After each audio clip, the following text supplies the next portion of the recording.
A gente vai falar de saúde. Porque chega essa época do ano, embora a gente goste muito do verão, a gente sabe que entrar ali no ar-condicionado, sair, pega o calor, aí você entra de novo, aí vai na piscina, aí sai da piscina, aí calor, aí tá gelada, aí o mar. Ixi, o que vocês pensaram? Pois é, a gente quer aproveitar as férias, mas ninguém quer ficar doente. E sinusite é o nosso tema de hoje, então a gente tem convidadas aqui muito especiais. Mais uma vez com a gente, ela que é otorrinolaringologista, membro da Associação Brasileira de Otorrinolaringologia e Cirurgia Cérvico-Facial, doutora Roberta Pila. Bem-vinda! Sempre um prazer te receber, doutora. E hoje, gente, a gente convidou também a doutora Maria Cândida Varanda Riso, que é alergologista e vice-coordenadora do Departamento de Rinite da Associação Brasileira de Alergia e Imunologia. Obrigada, doutora. Um prazer também te receber, viu? Para falar de um assunto que é muito comum. Eu até fiz uma brincadeira que aqui em São Paulo, quem não tem sinusite, não é? E alergias, né, associadas a essas doenças respiratórias, mas a gente sabe que é um assunto que merece muita atenção, porque uma sinusite maltratada, problemas teremos, certo, doutora? Podemos começar com você. Bem-vinda mais uma vez. Obrigada, Carol. Prazer. Essa época do ano, realmente, a gente está com uma transição de temperatura. Se não bastasse só o frio e o calor, ainda tem um vento. Pois é. E ainda tem temporal e ainda tem um pouco de tudo para nos atrapalhar. Sem dúvida, sem dúvida. Mas a gente realmente trabalha um pouquinho com essa diferença muito de temperatura de ar-condicionado e da própria amplitude térmica que a gente tem durante o dia. Então a gente começa o dia, às vezes, mais friozinho, ali nos 18, 16 graus. Tá. E daqui a pouco chega no meio da tarde, a gente está com 31, 32, 36. Então essa variação de temperatura acaba sendo um fator predisponente para alguns processos que a gente tem. Não necessariamente alérgicos, mas uma rinite, que vem uma rinite que a gente chama às vezes de vasomotor, uma rinite de transição de mucosa, de edema, que o nariz incha, diminui. E aí a gente faz uma rinite que é um fator predisponente para sinusites. Então a gente já tem um fator que entra. E aí, linkando um pouquinho da alergia, a gente tem também um período de ano que tem muito vento, muita mobilização de sujeira, eventualmente com pólens, fuligem, e aí vai para a parte eventualmente mais da rinite alérgica, né? Que aí pega o pólen, pega eventualmente os ácaros, pelos de animais. E aí o início é a rinite. Um dos fatores. Na verdade, as causas mais comuns das sinusites, das rinossinusites, que é o que a gente chama hoje em dia, são quadros virais até. Tá. E quadros alérgicos ou quadros de rinite, dessas variações que a gente tem. Então são quadros que ajudam a fazer com que a gente faça um episódio da sinusite, seja viral ou que ela vire, por exemplo, uma sinusite bacteriana, que é uma das coisas que a gente encontra com muita frequência. Mas o que é mais frequente é a gente ter uma sinusite viral. Ou uma pós-viral. Que é um período que a gente fica achando que está numa sinusite bacteriana, querendo usar antibiótico e que não precisa. E que ele pode durar, às vezes, 15 dias. Entendi. E que não vai mudar. Até esses dias eu estava vendo um post do Instagram de um colega, e aí ele colocava assim: tempo da sinusite, da rinocinusite ou do quadro viral. Com chá, com antibiótico, com remédio, com benzedura, com não sei o quê. Com 15 dias. 15 dias. Então é mais ou menos assim, claro. A gente vai falar um pouquinho hoje da diferenciação dessa sinusite, dos momentos, às vezes, que a gente tem que se ligar e ter que começar o antibiótico. Mas é importante lembrar que os quadros virais, eles têm um período de duração. E que tem coisa que a gente faz para melhorar os sintomas, mas o período da doença, ele tem o seu período real oficial. E a gente tem que aceitar, às vezes, esse tempo de duração desse processo. Tá certo. E dentro da sua área, doutora? Então, dentro da alergia... Aí o bicho pega, né? Porque o número é alto, né? Quem não é alérgico hoje em dia, né? E esse ano foi um ano muito atípico no sentido das temperaturas estarem um pouco mais baixas, né? Certo. Então a gente agora é que está pegando o verão realmente, né? E isso faz com que as crianças fiquem mais dentro das salas de aula e houve muita infecção respiratória já por conta disso. E as crianças alérgicas, elas têm um processo inflamatório crônico no nariz. Tá. né? Por exemplo, no caso das rinites, ou nos pulmões, no caso de asma, né? E é muito comum, né, É doutora? muito comum. Quando você tiver uma pega, todas pegam. Isso. E aí esse processo inflamatório é agravado por algum vírus que chega ali no local. Tá. E aí a mãe fala, por que meu filho demora tanto para melhorar e o outro melhora bem mais rápido? Porque ele já tem uma rinite de base, tá? Ele já é inflamado de base. Certo. E aí o vírus ou o próprio exposição a alérgeno ou a poluentes, tá? Que aqui em São Paulo a gente infelizmente vive sujeito a isso, acaba agravando muito a situação, né? Entendi. E aí então já é uma questão até genética. Isso, não. E aí entra também a genética, entra o que a gente chama de epigenética, que é um passo além, que é, na realidade, é uma mudança no comportamento dos genes. Tá. Não é nem você precisar necessariamente ter um pai ou uma mãe alérgico para você ser alérgico. Você pode ter contatos no seu ambiente que fazem com que os seus genes comecem a responder de uma forma diferente. Entendi. Tá? E aí você manifesta o quadro alérgico, por exemplo. Você acha, doutora, aproveitando que a gente está falando da questão de alergias, até das crianças, a gente tem um público amplo de mamães que nos acompanha e só a gente sabe, né, como a gente sofre, né, quando aquela febrinha começa a subir, principalmente de madrugada, né? Você acha que é interessante, então, aplicar os testes de alergia já nessa fase? Então, os testes de alergia, eles são para diagnosticar o agente que esteja causando isso, tá? Então, assim, para o diagnóstico a gente não precisa do teste. Certo. A gente precisa ter uma criança, por exemplo, que esteja sempre com algum sintoma respiratório, no caso da rinite, aí vai ser espirros com frequência, obstrução nasal, coriza, coceira no nariz e nos olhos, tá? Mesmo sem resfriado. Então a mãe fala, ele todo dia quando acorda é aquele monte de espirros e tem todos esses sintomas. Aí você está dizendo, esse indivíduo tem rinite. A rinite, quando ela se inicia na infância e na adolescência, 90% dos casos ela é alérgica. Tá? Agora, uma rinite que se inicia numa vida adulta, ela é não necessariamente alérgica e geralmente não é alérgica, como a doutora Roberta falou, de outras possibilidades, outras causas, né? Agora, o teste, uma vez que você diagnostique clinicamente o paciente, você pode fazer o teste ou aqueles testes na pele para você ver a que o indivíduo é alérgico, ou no sangue. Eles são similares, vamos dizer, com a mesma sensibilidade, especificidade.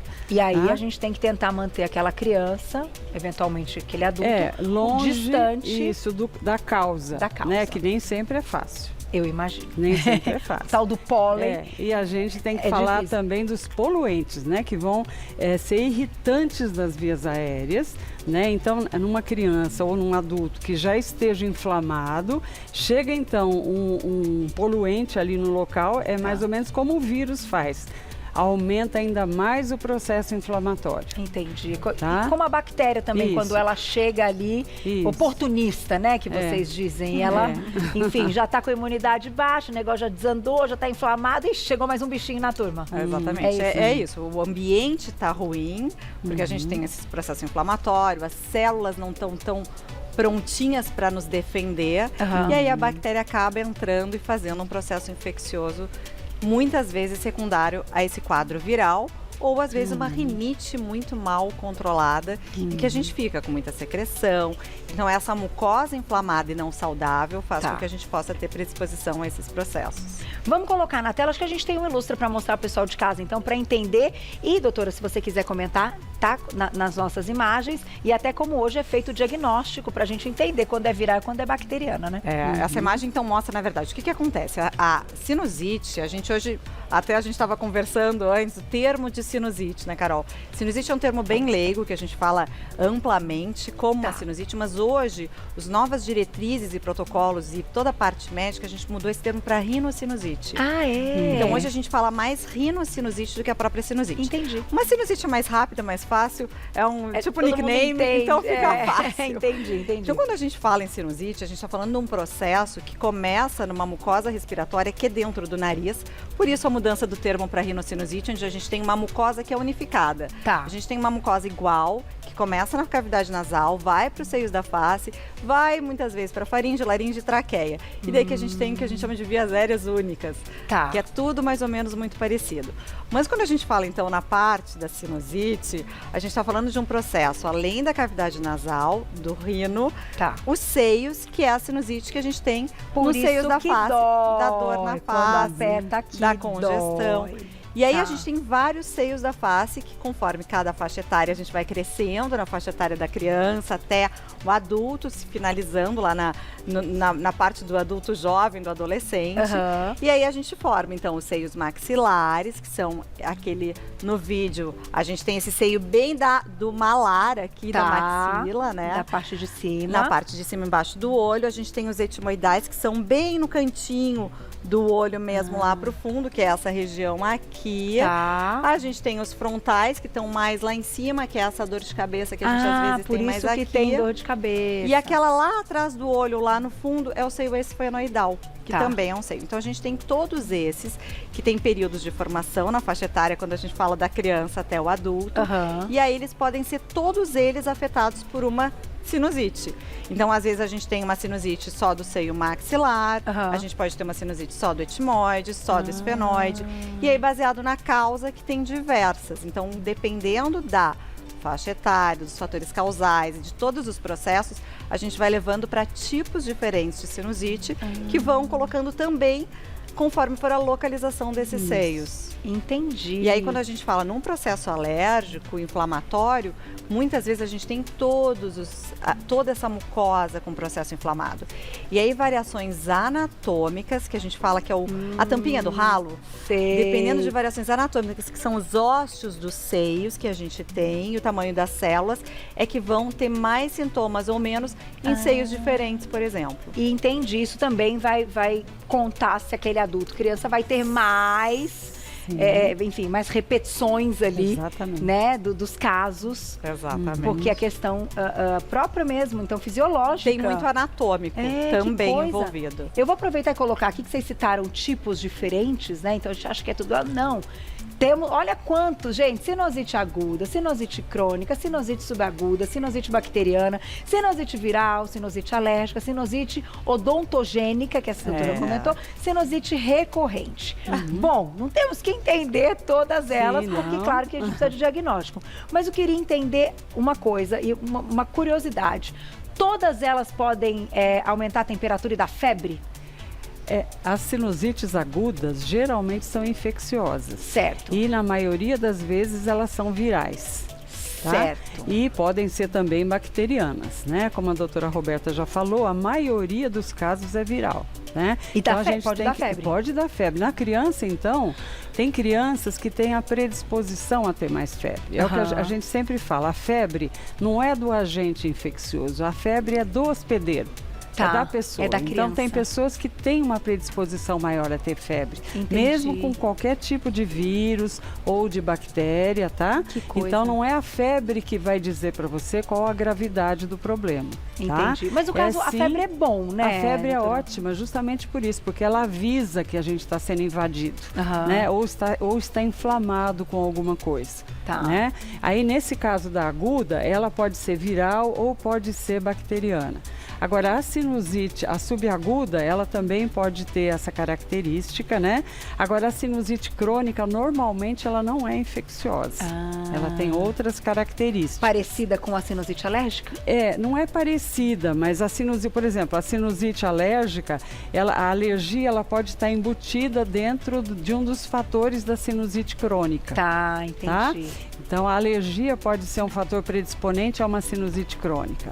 Tá A certo. pessoa pode ter várias outras alterações anatômicas no seio da face que favoreçam, como a doutora Roberta falou, até a drenagem de secreção, a presença de pólipos, que são pedacinhos que tem que se formam dentro dos seios da face, né? E até a gente já falou sobre isso, desvio de septo, que é Exato. questões Isso, anatômicas, que é tudo anatômico. isso. As anatômicas, São fatores predisponentes isso. para os quadros, para virar uma sinusite, por exemplo, até bacteriana. Então, a gente faz uma sinusite viral. faz edema, faz uma congestão, e aí por alguma razão, às vezes anatômica, imunológica. Tem vários fatores que estão envolvidos que podem mudar a nossa recepção dessas nossas células para pegar e virar uma bacteriana. Entendi. E aí a gente faz, muitas vezes assim, quando a gente fala do livro, a diferença do agudo, subagudo e do crônico tem muitas vezes relacionada com o tempo de duração dos processos. Tá. Mas basicamente a gente, quando vai para falar medicamente, assim, no consultório, é muita questão com essa questão da sintomatologia e do que a gente acha muito no exame. Então, muitas vezes, essa sinusite crônica é uma sinusite que tem uma evolução de uma secreção, de uma obstrução nasal, de cefaleia, há muito tempo, que passa geralmente 3 meses. Tá. E aí a gente vai encontrar alterações nesses exames, tanto na nasofibro, que é um exame muito importante que a gente tem para identificar esses pólipos, que é um processo muitas vezes relacionado aos quadros alérgicos. Tá. Ou algumas outras variações. Tem outros tipos de pólipos que não necessariamente são alérgicos também, que a gente chama pólipo de Killian. Enfim, tem várias coisas que a gente identifica. Ou então algumas outras coisas que podem eventualmente ter uma bactéria que está há muito tempo, ou um fungo, fazendo uma sinusite fúngica crônica. Então a gente tem várias coisas que são 2 exames fundamentais para a gente identificar, que é a nasofibro e a tomografia de seios da face, quando indicada pelo otorrino. Não é qualquer paciente que chega com dor de cabeça 10 dias vai fazer uma tomografia. Perfeito. Tem critérios, momento adequado para se pedir um exame com uma radiação. Então a gente tem tudo critérios que a gente vai avaliar o paciente. Eu vou colocar já a perguntinha do público, até pra gente discutir um pouquinho aqui a prevenção. Eu adoro quando vocês trazem esse kit. É bom, Carol. Kit lavagem no nariz, gente. Isso aqui salva vidas, não é verdade? Salva vidas. Olha lá, quem escreveu pra gente na tela. Mari, um beijo, obrigada. Minha filha de 4 anos tem muito sangramento nasal. Pode ser sinusite? Vamos ouvir se pode ser uma questão alérgica ou pode ser sinusite também. A maioria das vezes, desculpa. Não, podem falar as duas. A maioria das vezes, o sangramento de repetição e recorrente, ele não vem necessariamente da sinusite. Tá. Ele vem de vasinhos que a gente tem no septo nasal e que fazem sangrar principalmente nessa faixa etária mais infantil ou adolescente. Mais sensível? A mucosa fica, até por causa das alergias, a gente fica com uma hipervascularização nessas regiões e faz sangramentos com muita frequência nesses vasinhos anteriores aqui. Tá. Eventualmente, o sangramento associado a um quadro viral ou bacteriano, a gente pode ter, porque a célula fica tão inflamada, tão inchada, que os vasinhos também rompem. Essa mucosa de edema rompe e aí sangra. Então, uma coisa mais isolada ou associado a sintomas sinusais especificamente, que a gente chama, até pode ter um sangramento. Mas o sangramento recorrente, Carol, geralmente não é de sinusite de repetição especificamente. Tem outras causas que a gente tem que dar uma olhadinha. E pode ter um fundinho aí? Pode ser uma rinite sem controle, também pode levar a esses problemas, né? Então é muito importante que o indivíduo controle a rinite, tá? Para que ela não evolua para vários problemas como esse, por exemplo, né? E às vezes a pessoa com rinite, ela precisa usar alguns tipos de medicações tópicas nasais e o uso contínuo disso, se não for bem aplicado, se for numa região imprópria. Por isso o médico precisa explicar muito bem ao paciente como fazer, qual técnica de uso desses medicamentos, justamente para que não fique aplicando exatamente em cima desses vasos. E que isso também não leve a sangramento. Olha, gente, isso é importante. Puxa vida, porque eu ia até te perguntar, normalmente quando a gente fala de casos alérgicos, a gente fala de tratamentos contínuos. Isso. Né? Fala, ai, tô ótima, vou parar. Não, tem que... Porque é uma doença crônica. É crônico, ela não tem cura. Então ninguém fique achando que o médico vai prometer cura para uma rinite, para uma asma. O que ele vai prometer é um controle. E esse controle, ele chega a ficar tão bem que muitas vezes não há mais necessidade nem da medicação depois de um tempo. Imagina. Mas a pessoa precisa controlar, né? Entendi. Vou colocar mais uma perguntinha do público, olha lá, dá tempo na tela. Obrigada, Márcia, um beijo. Desvio de septo pode causar sinusite? Então, ele pode ser esse fator predisponente a gente fazer uma sinusite. Pode sim ser um fator causal que ajuda a gente nesse processo da não ventilação do nariz. A gente acaba fazendo mais sinusite pode ser por um desvio de septo e uma obstrução nasal. O que acontece? Então a gente tem uma rinite que faz um edema dos cornetos, que são as mucosas do nariz que podem inchar. Então a gente tem um desvio junto com um edema de corneto, por exemplo, e de mucosa, trancou tudo, fechou, não passa o ar, não passa a lavagem, aí infecta com mais facilidade. Entendi. E aí pode acabar fazendo com que a gente tenha mais sinusite. Mas o desvio de septo sozinho não, ele não causa sinusite. Tá. Um monte de gente tem desvio de septo e não tem sinusite. Sim. Então é um fator associado que a gente precisa avaliar. Tá certo. Eu vou Pode falar, aproveitar doutora. só para Claro, te dizer, diga em sim. relação à parte de recorrência das rinossinusites agudas, tá? Então, a rinocinusite aguda, ela é como se fosse um resfriado comum. Tá? A pessoa tem sintomas nasais, muita secreção, às vezes até amarelada, não quer dizer que seja bacteriana, tá? Pode ser viral. E geralmente durando até 10 dias, 12 dias, por aí, a não ser que fique prolongada, como a doutora Roberta falou, né? Tá. E a recorrência disso, se for exageradamente alta essa recorrência, é necessário que se faça uma investigação imunológica. Tá? Principalmente em crianças, para ver se não está havendo alguma coisa aí, uma disfunção, alguma coisa relacionada à parte imunológica que deva ser corrigida. Porque tá? Imunidade baixa é mais um fator para esses bichinhos Isso. todos Exatamente. se apropriarem desse nosso sistema respiratório, né, gente? E para diminuir a chance dos bichinhos, temos 2 minutinhos, doutora. Lavagem nasal todo dia. Eu acho que a gente vivendo em São Paulo hoje, né, Carol, e nesses ambientes que tem. Então a gente vai para Brasília num clima muito seco. Sim. Em alguns São Paulo com poluentes e clima seco. A gente tem alguns lugares que a lavagem nasal, ela é muito importante, ela ajuda muito. Se eu preciso obrigar o paciente, literalmente, a fazer a lavagem todo dia, não é todo paciente que precisa fazer a lavagem todo dia. Mas uns pacientes especiais, que têm esses quadros, que seja esse desvio de septo, que seja esses quadros infecciosos de repetição, que seja quadro alérgico, que tenham rinites de várias causas, Sim. eles se beneficiam muito com a higiene nasal. E a lavagem nasal entrou, então, nessa nossa vertente desse nosso mundo atual, que está totalmente diferente do que era o nosso mundo há muito tempo atrás. Sim. Para nos ajudar exatamente nisso. Então, ele acaba sendo um fator que realmente reduz os processos alérgicos, tem melhora, reduz a parte dos processos virais e dos bacterianos. E a lavagem é fundamental, então, para quem tem sinusite crônica. Tá. Então, essa sim. Então, alguns pacientes são realmente obrigados a fazerem a lavagem nasal para o controle da sua doença. É parte do controle. É parte do tratamento. Gente, e eu acho que assim, para todo mundo, para as crianças, ensinem as crianças o quanto antes, né? Hoje a gente já tem ali vendendo, ó, prontinho o cloreto de sódio, né? Pra gente colocar. Sachê pronto, que é fácil, só com água mineral. Assim, isso aqui o custo é baixo. É fácil e é eficiente, Sim, né, exatamente. meninas? Eu acho que acima de tudo é isso, ele melhora a qualidade de vida, né, Carol? É isso. E eu preciso agradecer mais uma vez com a gente a doutora Roberta Pila. Você encontra o trabalho dela no @ doutora abreviado Roberta Pila com 2 L's, tá, gente? Doutora abreviado Roberta Pila, obrigada sempre. Prazer te receber. Prazer. E adorei a aula aqui da doutora que esteve com a gente, Maria Cândida Varanda Riso, alergologista e vice-coordenadora do Departamento de Rinite da Associação Brasileira de Alergia e Imunologia, que é o Instagram, @ASBAI_alergia. ASBAI_alergia. Obrigada, viu, doutora? Volte sempre, Muito obrigada. meninas.